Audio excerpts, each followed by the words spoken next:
that. Okay, let me make you a co-host.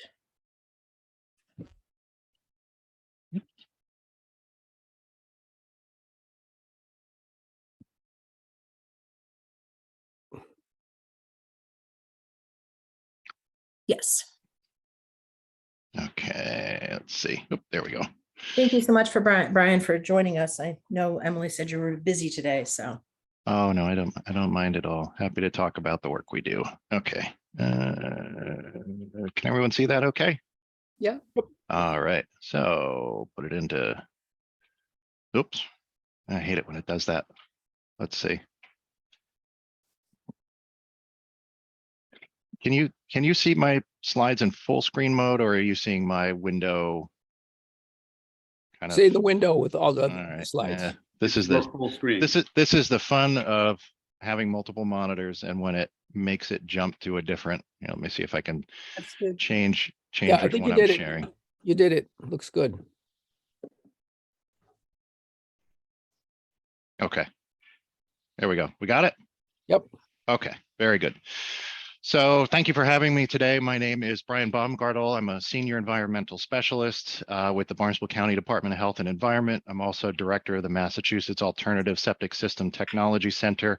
We're located on Cape Cod, on Joint Base Cape Cod. And the MassTC program is a sub-program of Barnstable County Health.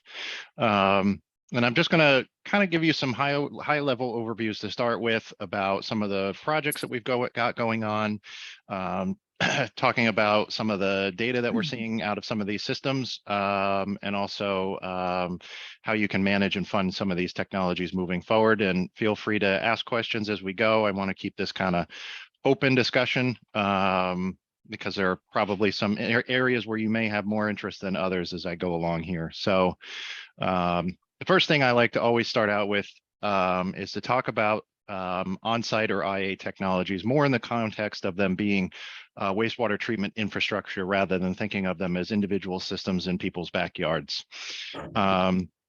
So what is distributed wastewater treatment infrastructure? So let's imagine we have a hypothetical watershed and we have a problem, too much nitrogen or phosphorus or whatever contaminant, but for the sake of this discussion, I'll stick to nitrogen. Just a quick definition of the word infrastructure, which is the basic physical and organizational structures and facilities needed for the operation of a society or enterprise. And that's an important piece of this because it leads to the understanding that when we're deploying a whole bunch of on-site systems potentially in a watershed scale, we got to start thinking about them as being in some ways, shapes, and forms equivalent to centralized treatment infrastructure. Of course, with centralized treatment infrastructure, you have a whole bunch of houses that are connected to some sort of centralized plant. And then you have a problem in trying to find a disposal location for the treated effluent. But when we're talking about decentralized or distributed wastewater treatment infrastructure, instead of having pipes that move water from place to place, the individual houses, of course, have their own treatment technologies, and the things that are moving around are data and information, and the pipes become electrical circuits. And the centralized location is an office somewhere where somebody's keeping tabs on the individual systems and dispatching service technicians where they're needed. So there's a pretty clear parallel between centralized infrastructure, which I think everybody's fairly familiar with, and this new concept of thinking about these as infrastructure in and of themselves. What are some of the types of decentralized or distributed infrastructure? We can have individual on-site systems over on the left there. So you can have a one-to-one scenario where each home is connected to its own individual system. We also have what we like to call cluster systems or shared systems, where you start to enter into the realm of having multiple homes connected to a single larger on-site system. This might be a small housing development or those types of things. We're not really talking entering into the realm of packaged treatment plants here. We're sort of in the middle between on-sites and those larger flow systems. I would characterize it as anything that falls below DEP's threshold for groundwater discharge as being more in the cluster scenario. So what types of distributed wastewater treatment infrastructure technology is available? And what I want to start with is, what is the disposition of nutrients in a standard system? And I'm sure most of the folks on this call are very familiar with this concept, but just to sort of reiterate a little bit here, in the septic tank, typically we're seeing, in terms of phosphorus, 8 to 10 milligrams per liter of phosphorus in the influent. In terms of nitrogen, with the data that we see, it's much higher than what some of the assumed influent numbers are for the purposes of the MEP models and TMDLs. Whereas the assumptions typically lie in the realm of less than 40 milligrams per liter of nitrogen coming from the influent. The sampling that we do shows that it's probably easily north of 80 milligrams per liter, Oh, you're and in a lot frozen. of cases. Oh, I'm frozen. Froze. Can you hear me now? I hear you fine. Oh, okay. Typically, we're seeing more than 100 milligrams per liter in some of the systems for nitrogen. So that's something certainly to bear in mind, is that I think a lot of the numbers that we have made assumptions for nitrogen influent are a bit off and skewed to the low side. On the septic tank, we see about 25% reduction of phosphorus in the solids. In the soil absorption area, we see about 35% reduction of nitrogen that's going off in the form of nitrogen gas, with the result that we're seeing about 65% of the nitrogen and about 75% of the phosphorus making its way down into the groundwater and traveling out to our bays and estuaries and freshwater ponds. The first type of technology I'll talk about are what I refer to as black box technologies. They're usually some sort of a tank system. So again, you'll have your septic tank, you'll have some sort of an IA technology which can exist in its own tank, or sometimes it might be placed in a second chamber of a septic tank. Some IA technologies replace the entire septic tank, and that becomes the IA technology is the septic tank combined with the rest of the system itself. Typically, we see somewhere in the better performing systems, 85 to 90% reduction to nitrogen gas.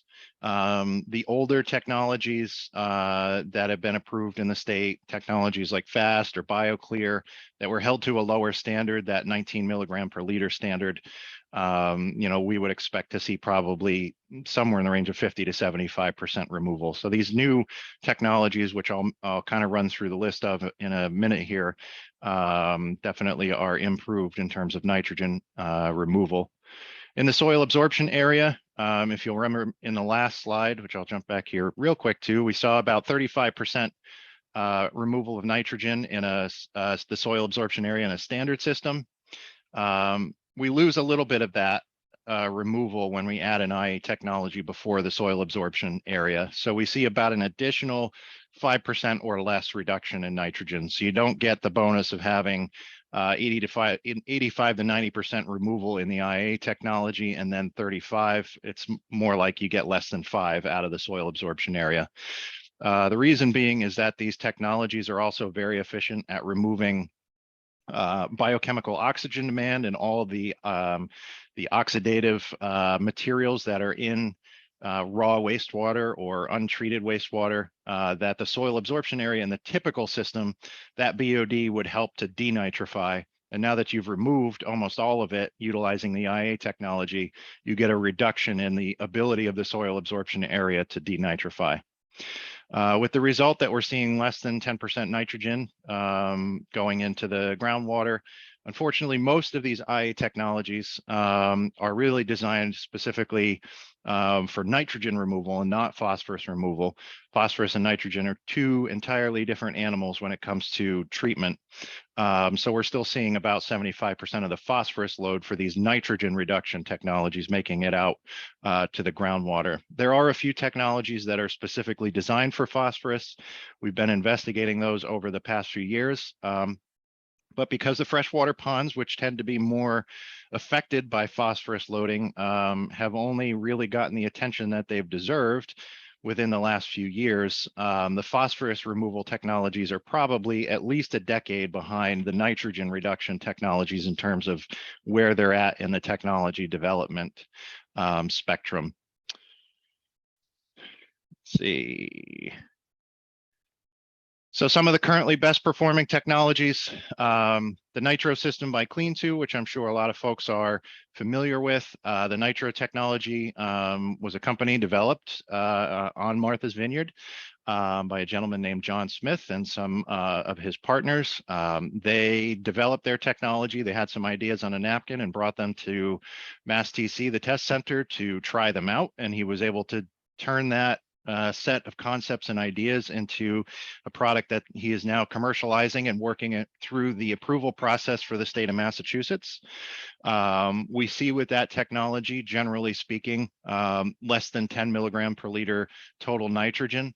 In some cases, we're seeing even less than that with this particular technology.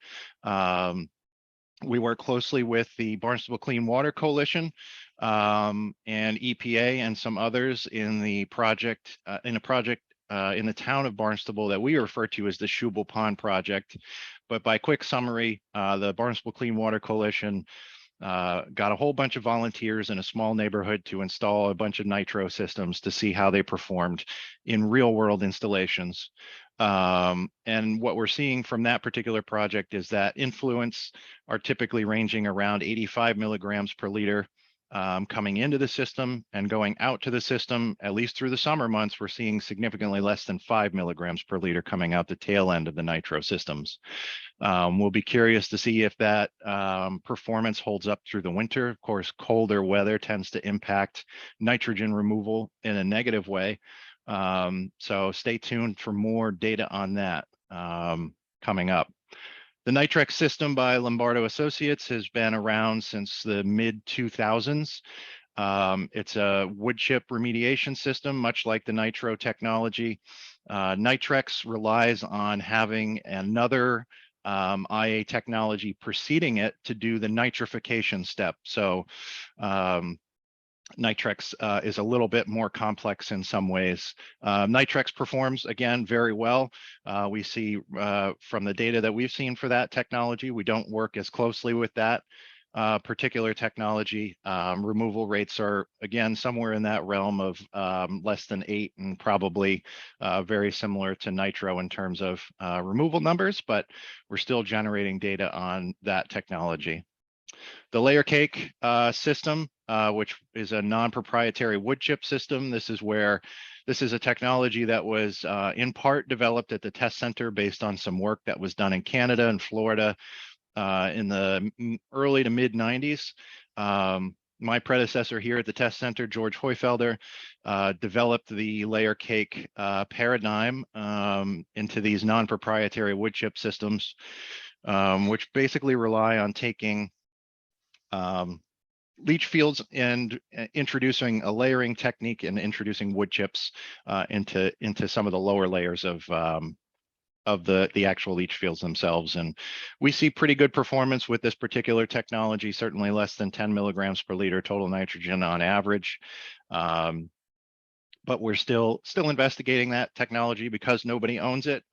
Nobody is putting a concerted effort forward to move it through like the commercial systems. So we're still developing information on that particular technology and trying to get field installations out there so we can see how they perform in the real world. In the category of between 10 and 15 milligrams per liter total nitrogen, we're seeing technologies like FujiClean, which is heavily used in Suffolk County, Long Island. Of course, Suffolk County, as with most of Long Island, faces a very similar issue to what we have here on Cape Cod and on the islands, which is a nice sandy material that does not very much for removal of nitrogen, and they have a whole bunch of cesspools down there as well. So FujiClean has been one of the technologies that's been deployed down there, and we're seeing probably somewhere between 10 to 15 milligrams per liter for that technology. Hydroaction is another technology being used down in the Suffolk County area. It's not yet approved here in the state of Massachusetts, so we don't have local data for hydroaction, but what we're seeing for that technology from Suffolk County is that it is performing quite well and on par with the FujiClean technology. And then the last one in this category is the biomicrobics MVWA technology, which is a membrane bioreactor technology. Biomicrobics, of course, also manufactures the FAST unit, which is another IA technology that you will find is not on this list because it doesn't perform quite as well. The membrane technology is it's a little bit more advanced in terms of the technology standpoint than wood chips, but is of course quite a bit more expensive and is probably not as applicable in an on-site type of deployment where you have one home connected to one system because of the cost mechanics, and also that the system itself doesn't perform quite as well when it's connected to a single house. The biomicrobics MVWA performs better, I understand, when it's connected in a cluster type of situation or commercial development.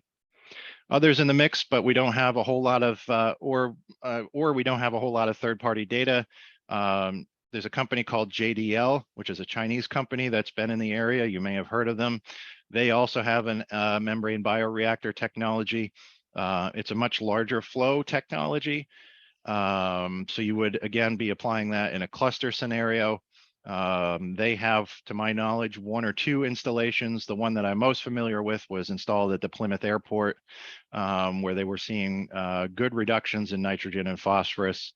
But I'd be curious to see where they're at more recently and if they've had any other installations with good data generated from them.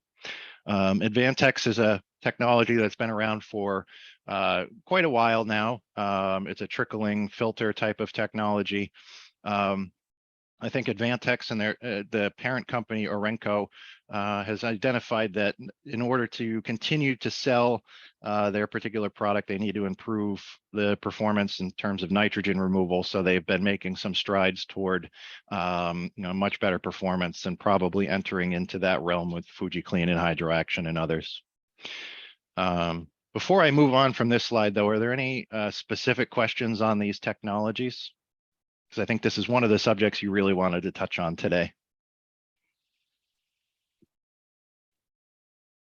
Brian, hi, I'm John Shirless, and I'm delighted to hear you talk about phosphorus.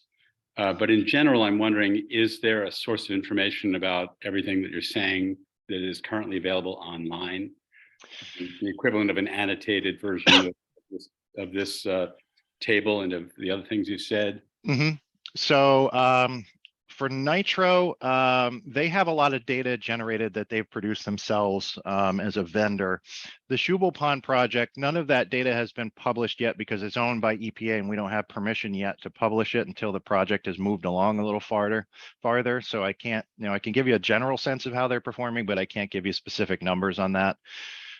If you go to the MassTC website, and go to the tab on the top that says technologies, you'll be able to look up some of the data that we have for these technologies. A lot of it, I will say, is not collected by third party.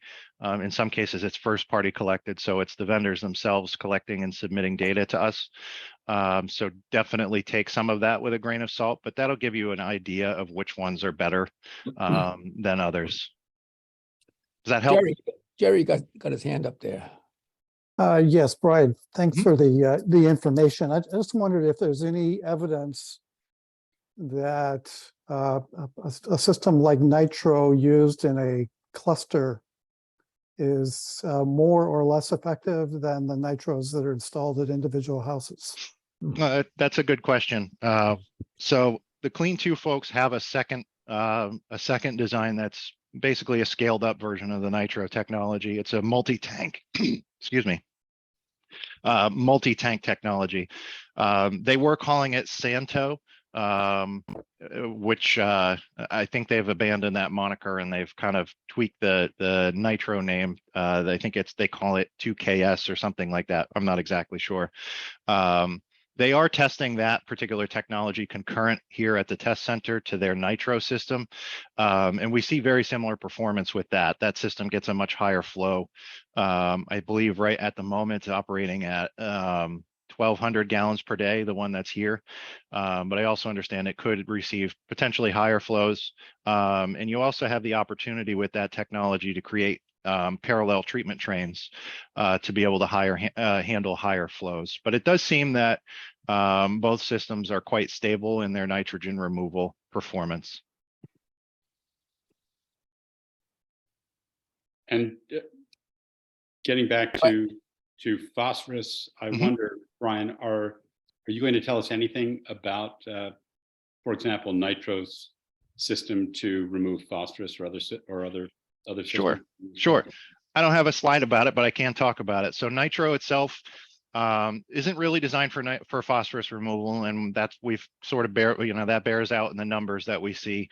There is some initial phosphorus removal when the system is first installed, but it fairly quickly returns to influent levels for phosphorus. And as I said, it wasn't designed for phosphorus removal. Phosphorus is an entirely different animal when it comes to a contaminant. So while nitrogen can be removed by providing a wood chip source for denitrification, phosphorus doesn't off-gas nicely, so you have to figure out some way of mineralizing it and trapping it.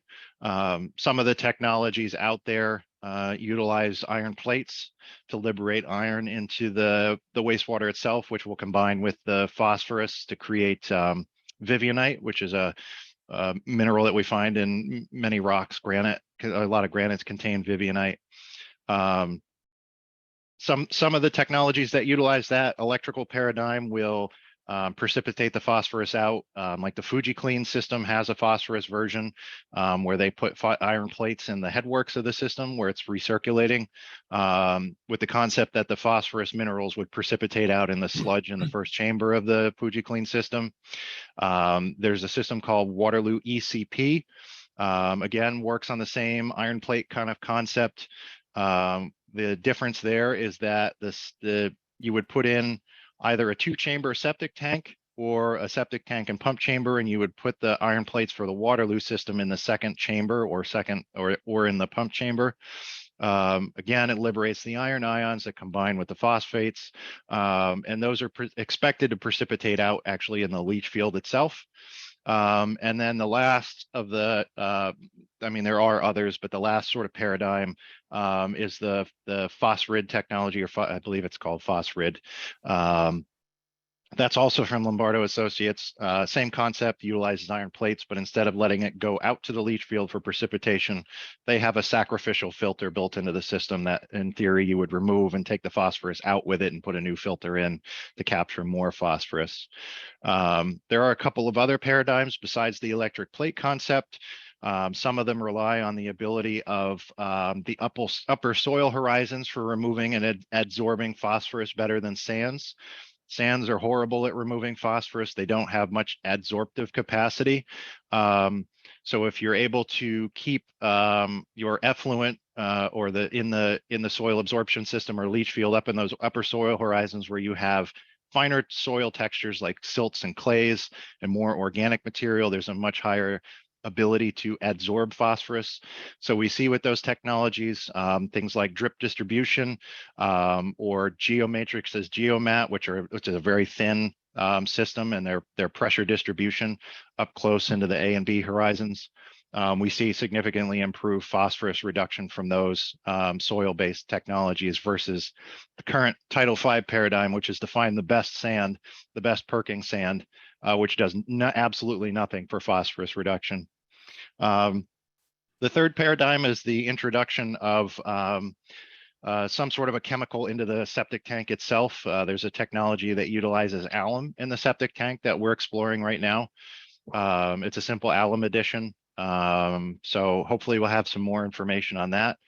But as I said earlier, phosphorus technologies are definitely behind nitrogen technologies, and we're still trying to encourage new technologies to come to our area so we can take a look at them and also try to generate some data to see how they're actually performing. As an example, the FujiClean phosphorus removal technology, I think there are probably maybe 2 of them in the United States right now, and one of them is installed in the town of Barnstable as part of a project that we did. So there's not a whole lot of data on the actual performance with that. So we're working on that particular subject, but it's going to take time to generate the data on how those systems actually perform. Go ahead, John.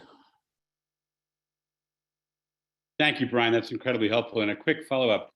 Mhm. I don't think this is inappropriate to say, but early this year, I had a conversation with John Smith, and my recollection, so I take this all with a grain of salt. My recollection is that he indicated that he had something to utilize that would in fact remove phosphorus. It might have been, I think it did involve aluminum, but I may have that wrong. And I got the impression that there weren't any that actually had been, built and installed, but he seemed to indicate that it was more or less ready to go. And I wondered if you've heard anything about that from Clean2 and John Smith. My understanding is essentially the same as yours. John is cognizant of the phosphorus issue, and is, as far as I know, working on some sort of addition to his technology, perhaps, that would be able to remove phosphorus. That is on his radar. I don't know exactly where he's at in that process, but I know he's working on it. Brian, I missed about 10, 15 minutes because I lost my signal over here. Did you talk about, are all these still in the testing phase, or have any of them been approved by DEP? That's a great question. So the top two on the list, the nitro and the nitrex technology, are provisionally approved in the state of Massachusetts right now. So if you're not familiar with the approval process for IA technologies, when a new technology comes into the area, they have to pass through a pilot phase. Pilot allows them to install up to 12 systems. They generate data from those systems over the course of 2 years and present that data to the folks at DEP. If DEP is satisfied that the technology performs to some standard, they'll allow that technology to move on to the provisional phase of approval. Provisional it's a step below what's called general approval. Provisional is sort of the next phase in testing. You haven't demonstrated that your technology works in most situations, and the data set generated as part of the pilot process is somewhat limited. So provisional is intended to have you install more systems. At least 50 systems need to be installed. And each of those systems has to generate 3 years worth of performance data that's collected quarterly. DEP will look at that data, make an assessment as to its efficacy for removal of nitrogen, and then they'll issue from there. They would issue a general permit or general approval for that technology, which would indicate what DEP's estimation of the system's performance would be. And general approval would allow the technology vendor to install as many as needed, with significantly reduced monitoring requirements that along with that approval. So the nitro system and nitrex are currently provisionally approved for nitrogen removal. Nitrex is approved at 10 milligrams per liter for provisional, and nitro is approved at 11 milligrams per liter for provisional. The layer cake technology is still in the pilot phase. Again, it's us pushing for that. So we don't have the resources to install 12, 15, whatever it may be. We're still kind of researching that and trying to figure out how to push that technology along a little further. So that's still a pilot approved system. FujiClean, I understand, has a remedial approval, but they don't have a nitrogen number that's tagged to that. So the remedial approval gives them the opportunity to install their system as a secondary treatment unit in remedial situations. And then they can generate data as to the nitrogen removal to hopefully move themselves through the provisional phase. There's a couple different tracks you can kind of take to move through that process, and FujiClean's chosen this alternate path. HydroAction doesn't have any approval in the state of Massachusetts as of yet. And I believe the MVWA technology, I don't think they have a nitrogen removal provisional yet, but I'm not 100% sure on that. There are some technologies that are in the category of general approval for nitrogen removal. However, those technologies are approved for 19 milligrams per liter rather than the lower 10 and 11. They're 19 because they are more concerned with the groundwater standards, or the drinking water standards portion of Title V, which only requires 19 milligrams per liter versus what we would require for watersheds, which is a significantly lower number. So that's kind of the state of where we're at with it. We've got a couple of provisionally approved and we're still waiting for those to move through that phase into the general approval category. Now, how hard is it or expensive is it to get these things tested? I don't, on whatever is required. It can be quite expensive. I mean, you figure you've got to convince a bunch of homeowners to install the system, and a lot of times at their own expense, with the knowledge that it is somewhat experimental, and they may at some point need to remove that to install something else if it doesn't work to DEP standard. In the case of the Shubal Pond project, fortunately, they had a benefactor in the Barnstable Clean Water Coalition who paid for those 12 installations to fully. They paid for the design, they paid for the installation, and even putting the landscaping back the way it was. I mean, if the technology can benefit from somebody like that, then that certainly helps them through the process. And then you also have to consider that there's the cost of operation and maintenance and sampling that goes along with it for 3 years. So that adds to the cost significantly. Installations, in terms of retrofits based on a couple of these projects, retrofits for that nitro technology are probably somewhere in the range of $35,000. And then a full replacement leach field and everything would probably run, up in the 40s. And inflation isn't helping us at all in that regard. The actual cost for the technology installation itself is probably closer to 27 in a remedial situation. But by the time you add in all the permitting and all the design work and all the other stuff that goes with it, it pushes it up closer to 37 for a total installation number for a retrofit. So if you consider that, along with the cost of the sampling, which probably runs you somewhere in the realm of $1,200 to $1,500 a year, it can be quite expensive to push these technologies through the provisional phase. And you have to have at least 50 of them. Makes soaring look like a good deal. Adam, Hello, Mr. Baumgartner, Adam Turner. How do you actually rate these things? Like, how do you Nitrex by Lombardo? You said 10. How do you actually get to 10? Does he have to test? That's a question that you would have to ask DEP, because DEP is the one that approved it for that. I couldn't speak to their reasoning for giving Nitrex 10 and Nitro 11. I'm not sure why it ended up that way, but they may have the answer to that question.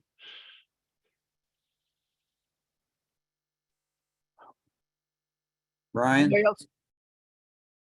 Go ahead, Bob. Over here on the Vineyard in the town of Tisbury, specific goals have been set for pounds of nitrogen to be removed annually in order to meet the nitrogen concentration guideline. In conversations with John Smith, he has said that I believe this is correct, that the average nitro system could remove 25 pounds of nitrogen per year, which gives you some pretty easy math as to how many systems you would need to modify in order to achieve that goal. And I just wonder whether can you relate to that 25 pounds per year per system on a nitro system? Is that a figure that you have heard or can speak to? I don't have those calculations available. What I would add to that discussion, however, is that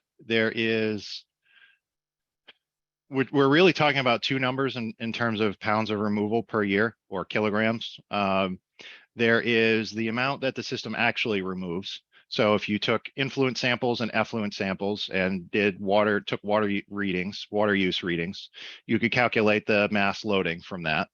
And that would give you, the real amount of nitrogen that's been removed as part of the treatment train process.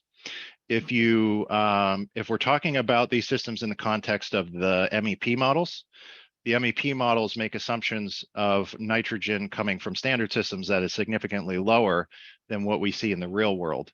So as an example, where we're seeing probably somewhere in the range of 60 to 70 that would be coming from a standard system, the MEP model is assuming 26.25. So my understanding is when it comes to the amount of credit that DEP will give for these systems, you really need to be looking at the difference between 26.25 and the effluent number for the technology, and then doing the mass load calculation with the water use, rather than being able to say, this was the influent, this was the effluent, this is how many pounds of nitrogen it removed, which is a really unfortunate situation, and is really going to hobble our ability to get the proper amount of credit for these technologies. It works great for sewer, but unfortunately we're not, it's an unequal treatment when it comes to the difference between the two in that regard. Yeah, John, go ahead. Thanks. Brian, following up on what you just said, given your logic, what is the prospect, and if there's anything in the works to change the way in which the assessment is made so that it can stand on its own and not be inappropriately using the same measures as for a sewer system? If somebody had a mode of attack for that, I would love to hear it, because I mean, we brought up the issue many times and have made no headway on that issue. You know, maybe if we have enough voices that are screaming about it, we can make some progress on it. But unfortunately, you know, the indication from DEP is that it's going to be calculated based on what the model is assuming is coming from a standard system and not what is coming out of the real system.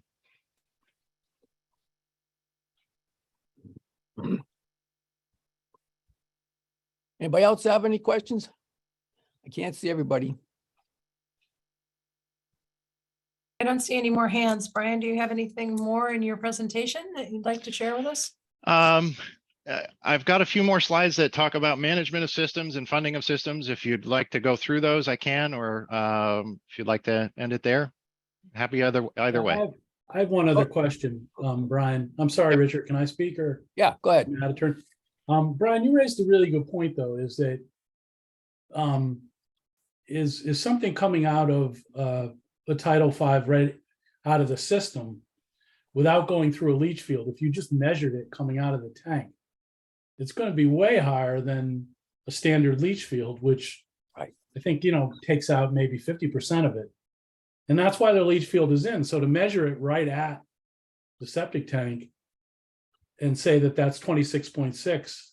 Remember the guy from George Hoyfelder said, if you can ever find anything, you know, below 30, I'll drink it. Because it's sort of, it's sort of maddening. Is it DEP? You know, I mean, we're not asking them to take anything that's really not there. We're just asking them to be honest about what the numbers coming out of a straight up Title V septic tank are, what it goes through the leach field are,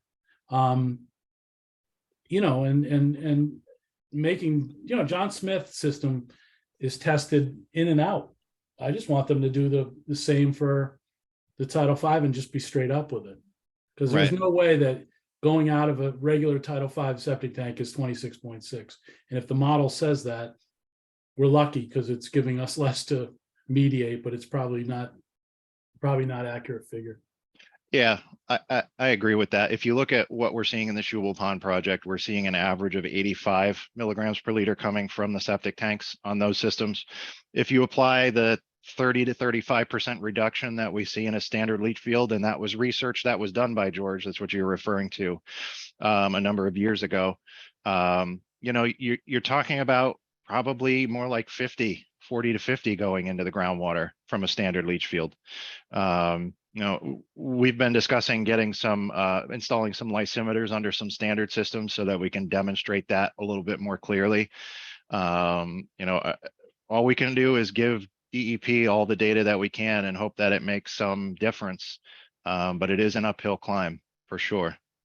We have a project that we're making them do the lysimeter, like you said, at the end of a leach field, because they want to measure the delta between that and John Smith's system.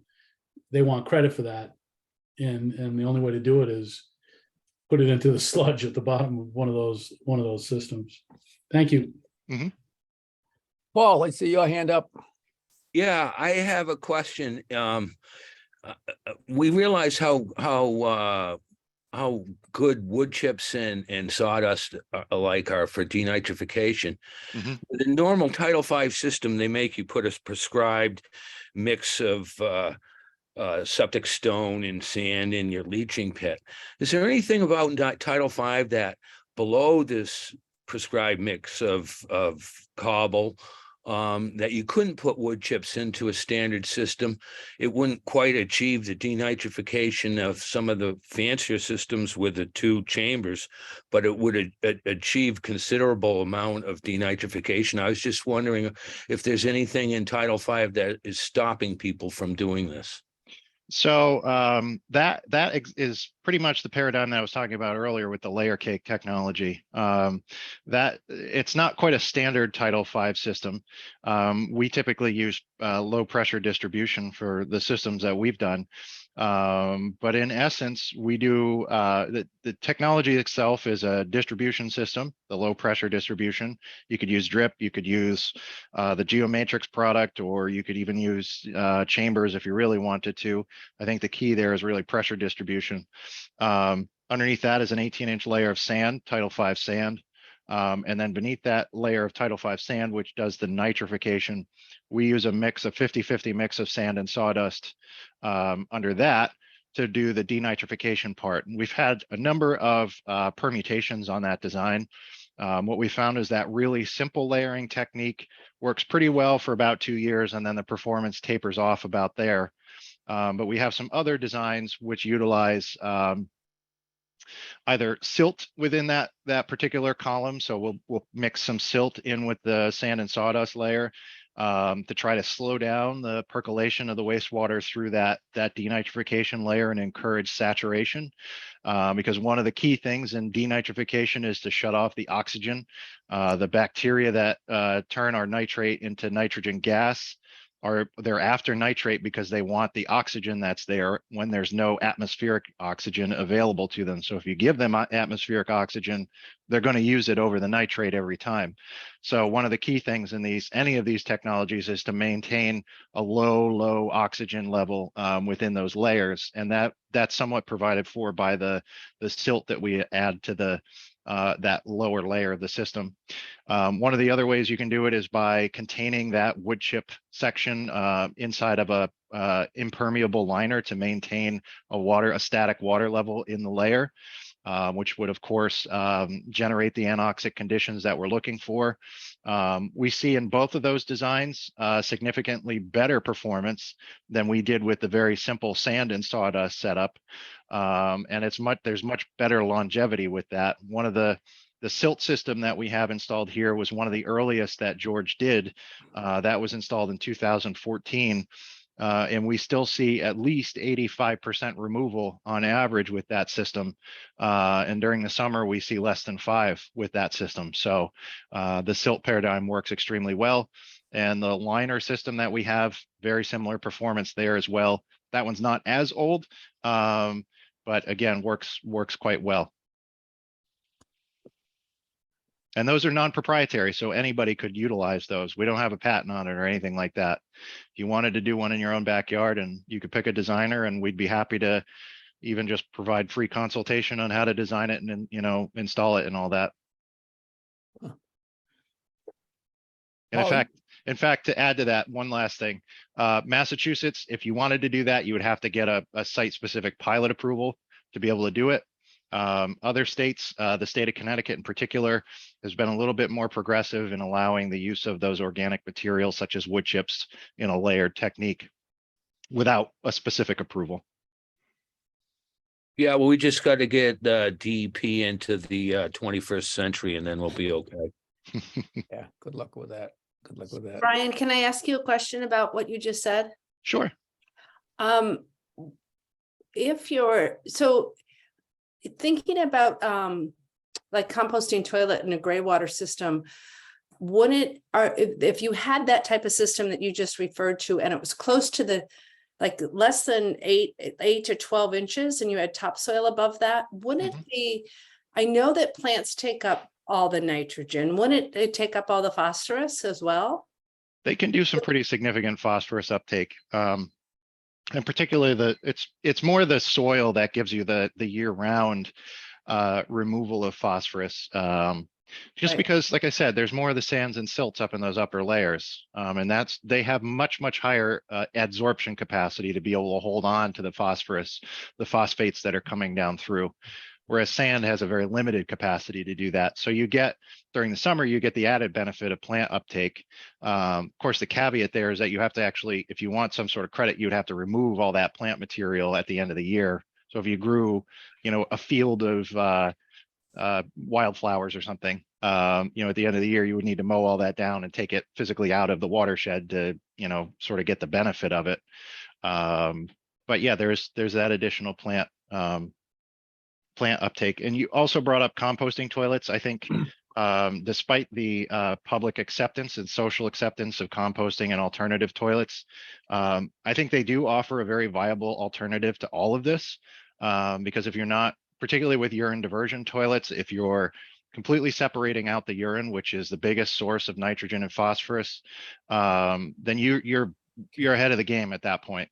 And if you can come up with a management strategy for that urine, so that individual homeowners never have to deal with it, there may be a winning combo there. We're kind of working on some of those paradigms here as well to see if we could come up with not only how you use those, but how could you manage them in a way that would be highly beneficial, particularly around ponds for phosphorus.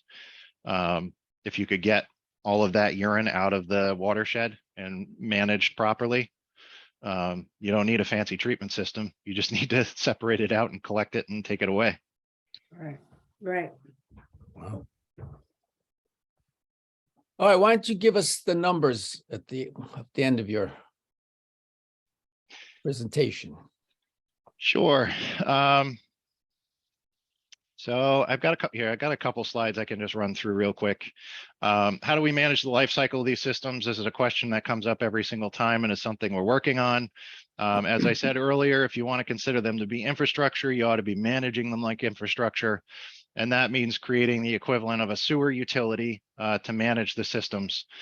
So rather than individual homeowners having to do all the individual aspects of maintaining these systems, and that really starts from design, rather than having individual homeowners contract with an individual designer and contract with an individual installer and contract with an individual operation and maintenance contractor, if you can come up with an integrated scheme that helps manage those systems as infrastructure and make the whole process as transparent as you can to the homeowner, I think you'll get a better result in the end. We have a pretty good management system here, even under the current paradigm, and we've shown that it does get improved performance out of these systems. So we're expecting that this concept of life cycle management via this thing that's called a responsible management entity can provide some of that additional oversight to make sure that the systems are properly operating. And we recently received a 5-year grant from the EPA SNEP program, Southeast New England program, to develop and implement a regional RME program. We'll be offering that out at first to probably the towns on the Cape as an option for them if they want us to be able to come in and help them manage their watershed scale deployments of systems or neighborhood scale deployments of systems. Oops, I think I went backward there. Some of the primary goals of that project: help the towns meet their TMDLs and reduce some of the risk to homeowners by creating the equivalent of a sewer district or sewer utility. Rather than putting homeowners fully on the hook for these systems, you can help reduce the risk to individual homeowners and may help to grease the wheels in getting approvals and funding out of town meetings. We want to make sure we set up a cost-effective and financially self-sustainable program and maintain flexibility with hours, because we deal with 15 individual towns on Cape Cod and none of them seem to like to play along and do things the same. So maintaining flexibility for us is one of the key aspects of the program. How do we pay for these systems? Some of the possible funding routes: the Community Septic Management Loan Program is one of the programs that's operated through the state SRF program via the Clean Water Trust. And Barnstable County has a program which was formerly known as CSMLP. We recently rebranded that program to Aquafund, and I'll give you a little more detail on that in a moment. You can get bank loans if you want to, if you have the ability to do so, and if you can provide some sort of public subsidies such as tax credits or loan forgiveness or do need-based grants, I think those programs are beneficial as well. This is our rebranded Aquafund program. Basically, the concept here is to revamp our existing loan program, which has been in existence since about 2007. We've done something like $55 million worth of loans through that program and replaced many thousands of failing septic systems, with the thought that there will be many more sewer installations and sewer connection installations and potentially IA technology deployments. We're looking to reduce our interest rate to potentially zero for some folks, in the form of betterment loans to help those who need the most help. We want to meet demand to fund more projects, promote economic equity by assisting those who need it the most, and also maintain long-term sustainability. So the concept there is to give the lowest interest rate to the folks who have the lowest income. So for our particular program, we'll be offering a 0% loan through our Aquafund program to those who fall below 120% of area median income. We'll have a middle bracket that is 120 to 180% of area median income, and those folks will get 2% interest on their loan. And then those who go above 180% of area median income will get a 4% loan. You might ask, why not just do 0% for everybody? We need to be able to fund this program in the long term and make sure we have adequate money coming in to pay for the administrative costs, because when you borrow from the SRF, you have to repay the SRF. So we need to make sure that we can do that and maintain a long-term program. What kinds of projects are eligible? Installation of a nutrient reducing IA technology or installation of a sewer connection. And we'll be rolling that program out in mid to late December. And that's the last of my slides, but I thought that might be valuable information for you all out there as well. Yeah, no, I think it'd be nice if each individual homeowner didn't have to, wasn't concerned about all the details of this. Mhm. Then, the money and whether the town's going to increase your assessment or, because you've done this. Yep. Adam, you got your hand up. Yeah, we are, the island is spending $1.5 million on alternative IA systems through ARPA. And one of the things that we've done is set up a community-based management through the health agents. But any kind of technical assistance that you have, we would appreciate. Tisbury has had a nitrogen replacement requirement for several years. So, Moore Valley is very skilled at that, but, I'll be in touch because we definitely would like to, as we set ours up, I think ours is going to be all the health agents. That's the way we're sort of going to do it. Right. So we'll have, 6 of them and maybe the county. So we'll, thank you for that. Mm-hmm. Chris Murphy. You're muted. You're muted. Yep, I just was keeping you from having to listen to my bad singing. So I had a quick question for Brian. You talked about the nitrogen being put into the plant root system, that we'd have to harvest the plants every year.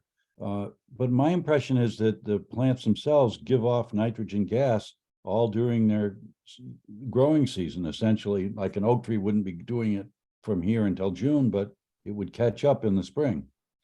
No, I think that's a valuable point. I think you always get nitrogen loss in terms of those fertilizers. Really decomposition of those materials is acting as a fertilizer. You always have some sort of loss there.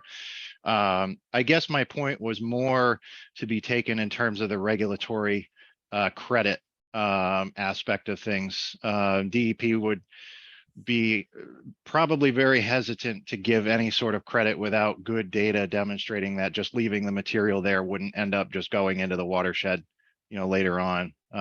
So removal of the material is probably, again, DEP regulations don't always operate in the realm of reality. That's what my comment was more based on. I think the regulatory aspect of it than anything else. Thank you. Mm-hmm. Jerry, I see your hand up. Yeah, sorry to be somewhat uninformed, but has any enforcement effort been done to look? You have all these TDMLs. Is anybody being forced to meet them, or is it basically still on a town by town, watershed by watershed, voluntary basis? It's watershed by watershed, and that's what the whole set of regulations that DEP is trying to get through right now for nitrogen sensitive areas in the watershed permitting process. They're in the stages of public comment right now. I would strongly encourage you to investigate and research that set of regulations and how that's going to impact you folks, because it's significantly impacting the Cape in terms of what we're going to have to do. It's essentially DEP forcing the issue to make towns meet their TMDLs. It's the start of it. And that set of regulations, as I said, it's entering public comment within the next few days. And I expect DEP is looking to get that set of regulations finalized and promulgated sometime in January. It's directed at the Cape. I mean, It's directed That's what at it's the Cape supposed to because do. we have a 208 plan in place. But there are provisions in that set of regulations that provide a procedure by which DEP can enforce this set of regulations in any watershed. So make sure you're up to date on what's going on with those. yeah, we're going to get our own island. It's for the Cape and Islands. The island will be, I believe, a separate regulation, but we need to be on top of it, right? Yeah. It'll impact every town on the South Coast, really the entire state. It's a Title V revision, so. Yeah, I think so. John, do you have your hand up? I guess not. Thanks. Yes. There you go. Yeah, thanks. Brian, following up on your comment about following up on Chris Murphy's point about removing plants.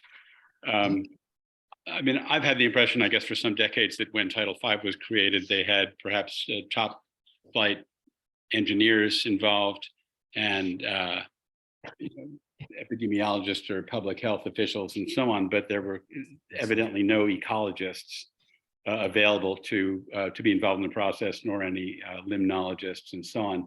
And it strikes me that that may be the same or an analogous situation with respect to the regulatory requirement for credit that plants be removed.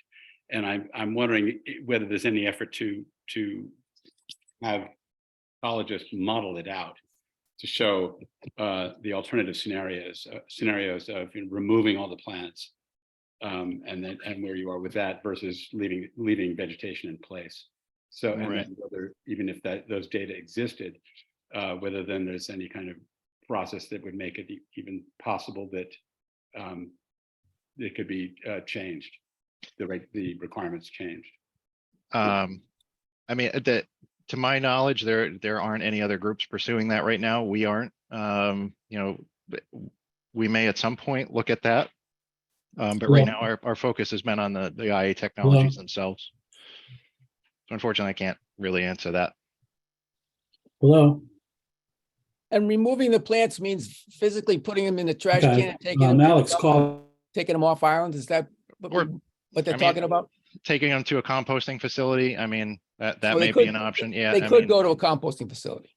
Yeah, as long as they're, it really depends on how DEP is feeling about it, more so than what I say as to what could happen. They may say, sure, just let it lie there. They may say, no, you got to get out of the watershed. I don't know how they would approach it. I can't speak for them, and they're the ultimate regulatory authority on it. So, maybe if you composted it in a facility that's not within the nitrogen sensitive watershed, you could get credit for it, but I have no idea, to be honest. Yeah.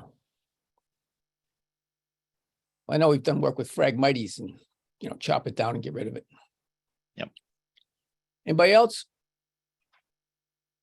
I'm not seeing anybody. Oh, wait a minute. There's John again. Yeah, I'm not boring everyone, but Brian, going back to your original slide, earlier slide about the different types of technologies leading off with the nitro. I'm wondering, am I right in thinking that what's now called the layer cake or wood chip technology was in large part, or perhaps in fact, initialized by Anna Edie of Martha's Vineyard. Do you know anything about that? No. My familiarity with it is the work that's been done by George Hoyfelder here at the test center. He was my predecessor here. He found out about this layer cake paradigm from some folks down in the state of Florida who were doing some work on it. And it's all based on work done by a University of Waterloo professor. His name was Dr. Will Robinson. He did that work in the early to mid 90s on the layer cake system. That was where the original paradigm came from.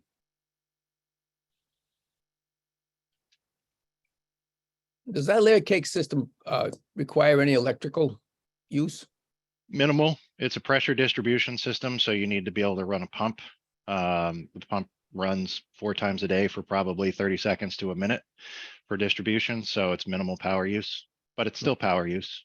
Yeah.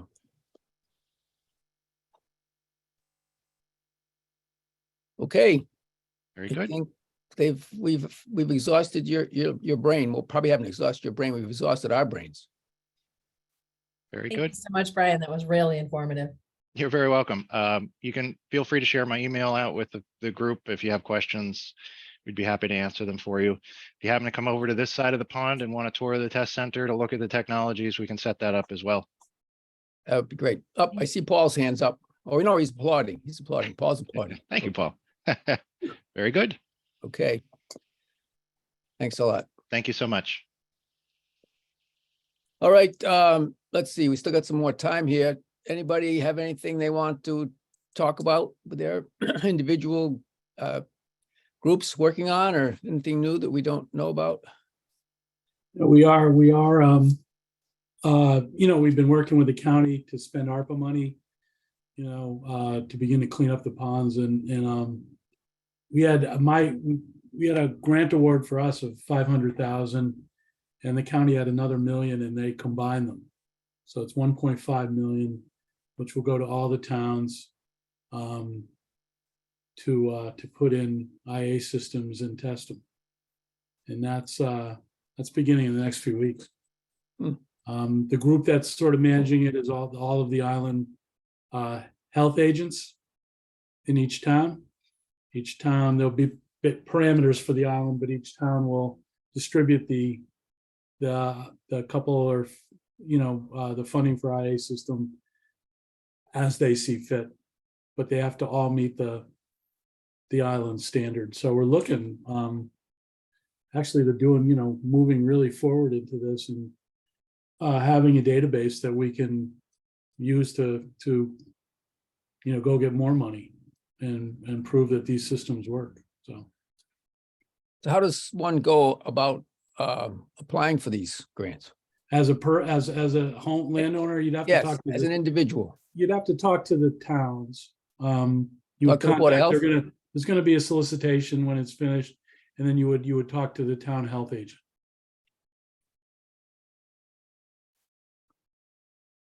But there's actually a lot of funding out there if we could get our watershed plans together and CWMP and those kinds of things, and be shovel ready. That the revolving fund, the governor just $200 million, of which if we were ready, we could get a piece of that for IA system. So we just have to do the planning work to make sure we're ready and have proven our technologies.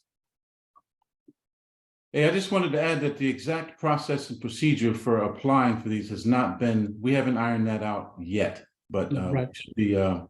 we should be concluding that sometime soon.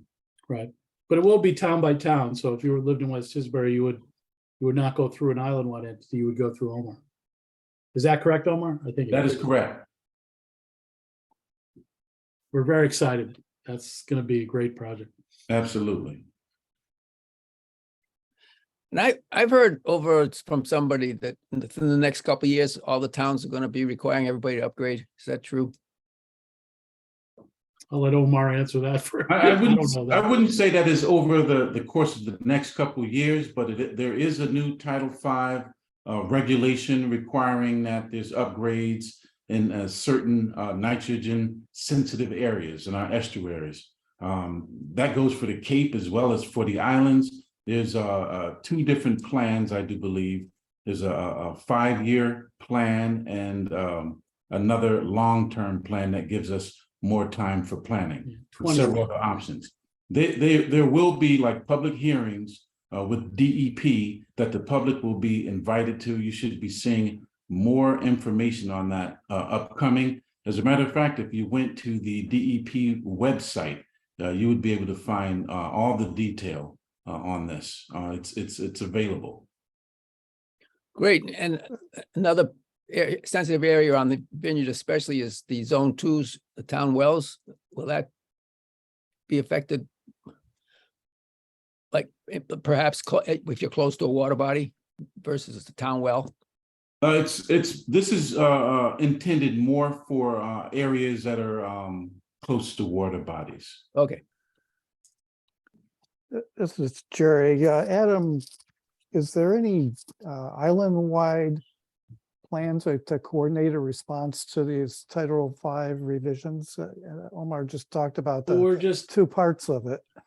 yeah, I mean, well, our first response is basically to set up a community management entity of which Omar would be a member of it. And secondly, we're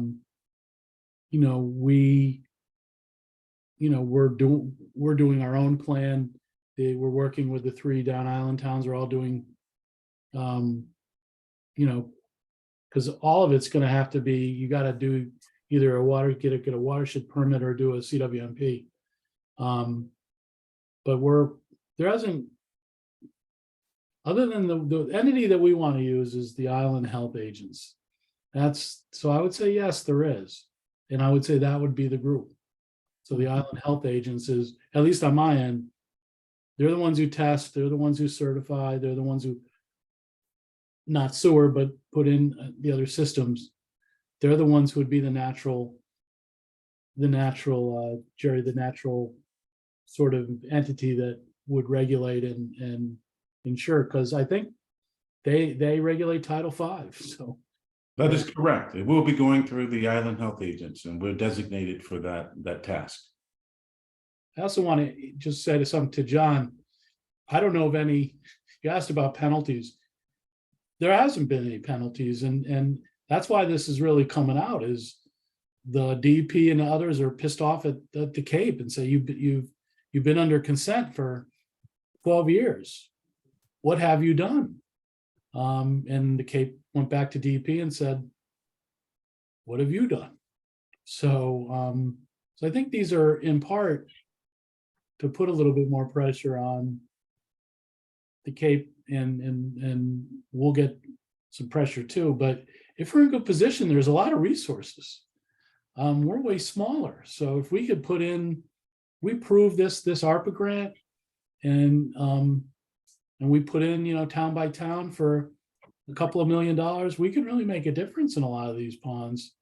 So that's at least the plan. Yeah.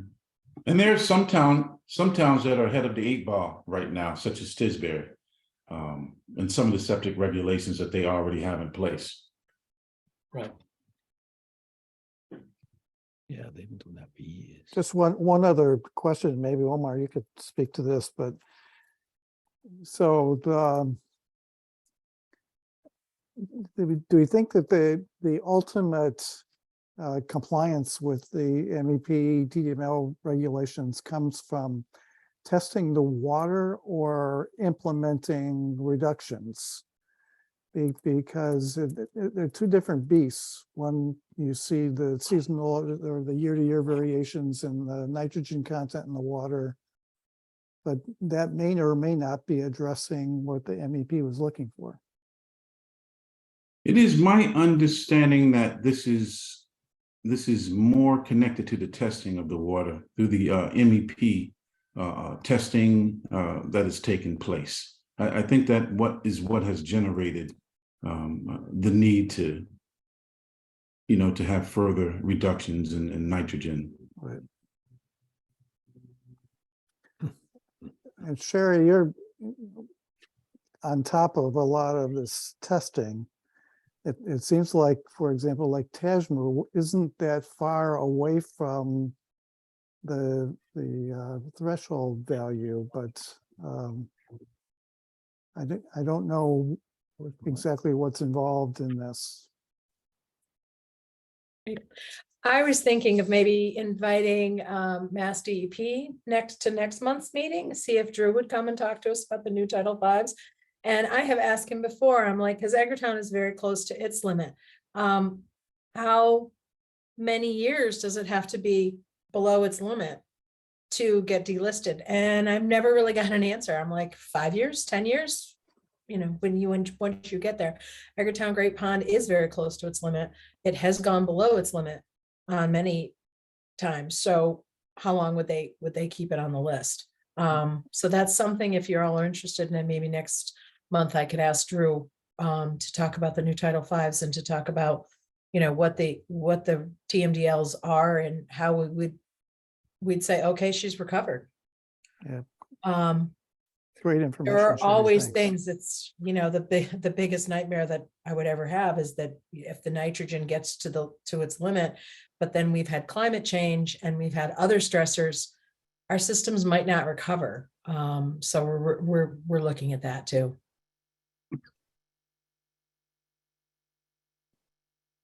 But getting the nitrogen down is huge. John. Thanks.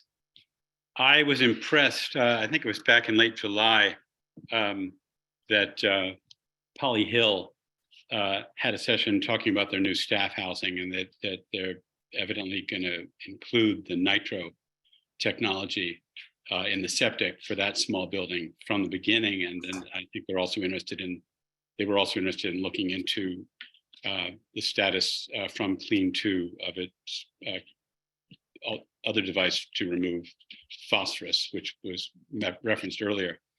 I'm wondering, in cases of entities that are in fact significantly larger than that might now be interested in doing something in terms of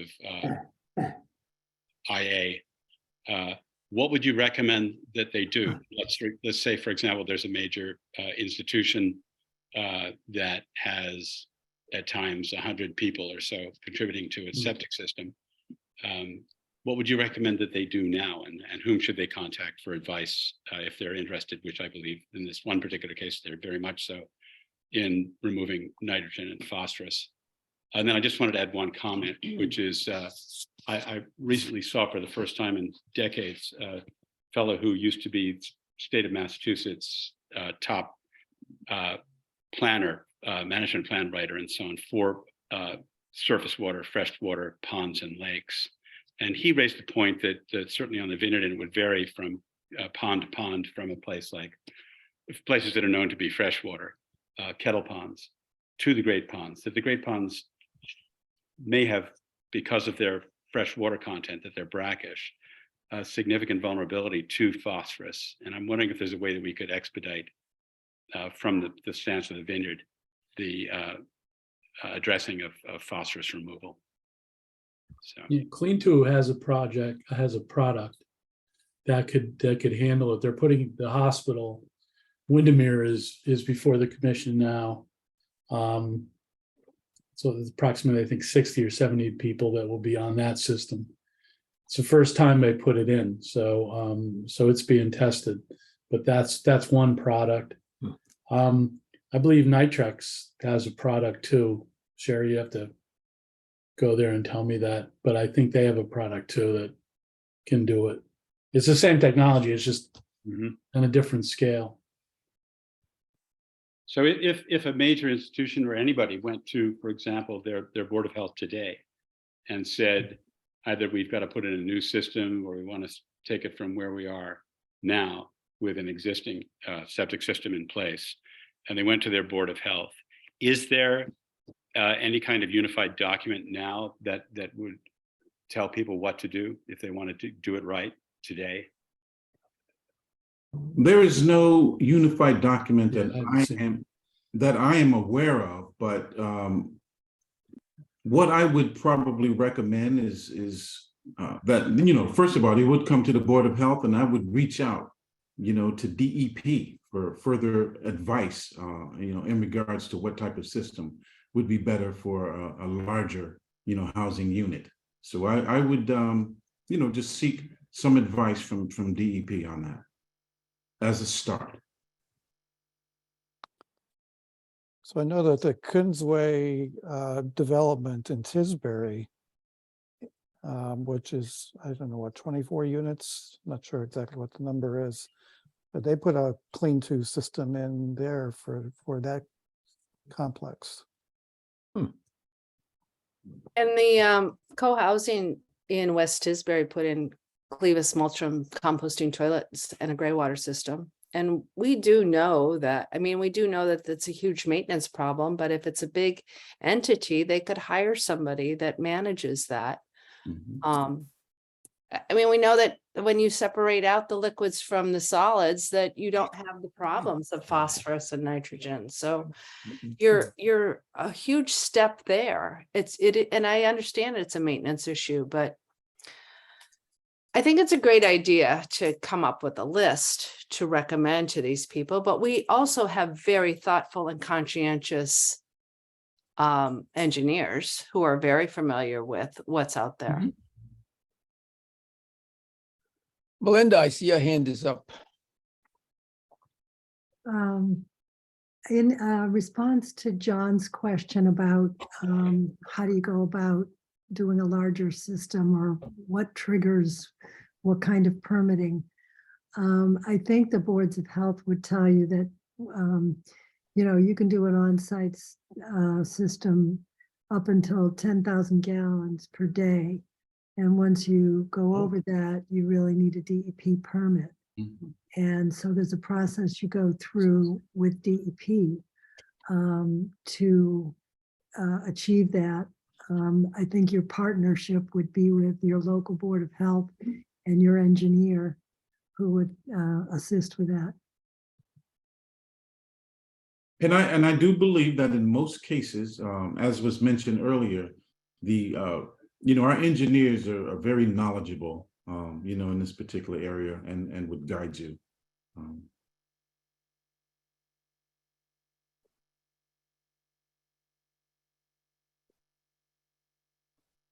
All right, anybody else want to bring up anything else?